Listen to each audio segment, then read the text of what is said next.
அத்தை வாஷிங் மிஷினில் துணியெல்லாம் ஓடி முடிச்சு பொழுது நான் வேணா காய வைக்கிட்டா? வேணாண்டிமா, எல்லாமே பாரு காய போட்டேன், இன்னும் கொஞ்சம் துணி தான் இது முடிச்சிடுவேன் நான். நீ போய் வேறு ஏதாவது வேலை இருந்தால் பாருடிமா போ. எங்கத்தா எந்த வேலையும் எனக்கு கொடுக்க மாட்டேங்கிறீங்களே. பரவாயில்லையம்மா, போய் உட்கார், போட்டியில் ஏதாவது இருந்தால் பார்ப்போம். சரிங்க அத்தை. அத்தை சமைச்சிட்டீங்களா அத்தை?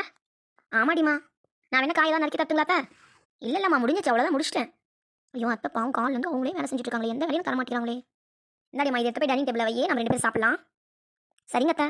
நான் பாத்திரத்தில் விளக்கிட்டு கொஞ்ச நேரம் போய் உட்காரேன், நீ போய் ரூமில் கொஞ்ச நேரம் படுக்கிறதா போய் படு. ஐயோ அத்தை, பார்த்துட்டியாவது நான் விளக்குறேனே. இல்லைம்மா, நான் பார்த்துக்கிறேன், நீ போய் படுப்போ. மங்கம்மாக்கா என்ன பண்ணிட்டு இருக்கீங்க? வாடி ஷீலா. எப்படி இருக்கீங்க? இங்கே நான் நல்லா இருக்கமா. என் அத்தை ஒரு வேலை கூட நான் செய்ய விடுறதில்ல, அவ்வளோ நல்லா பார்த்துக்கிறாங்களா பாருங்களேன். அம்மா ஒரு நிமிஷம் அப்படியே லைனில் இரு, யாரோ வந்துருக்காங்க போல, பேச்சு சத்தம் கேட்குது. என்னக்கா புது மருமக வந்தா எல்லா வேலையும் அவளே செய்யறா போலுக்கு. ஜாலியாக உட்காந்து டிவி பார்த்துட்டு இருக்கீங்க. புது மருமக வேலை செய்யறா, நான் ஜாலியாக உட்காந்துருக்கேன். நீ பார்த்தேன் எல்லா வேலையும் நான் தாண்டி செய்கிறேன். ஒரு பேச்சு கூட இந்த ஹெல்ப் பண்ணட்டுமா, இதை செய்யட்டுமா, காய் நறுக்கி தட்டுமா கூட கேட்க மாட்டேங்கிறா. துணி துவைக்கிறத பார்த்து தான் இருக்கிறா, காய போட மாட்டேங்கிறா. வந்தா நல்லா இடத்த நான் பிடிச்சிட்டு வந்தேன் போ. அத்தை. ஐயோ நான் இல்லை,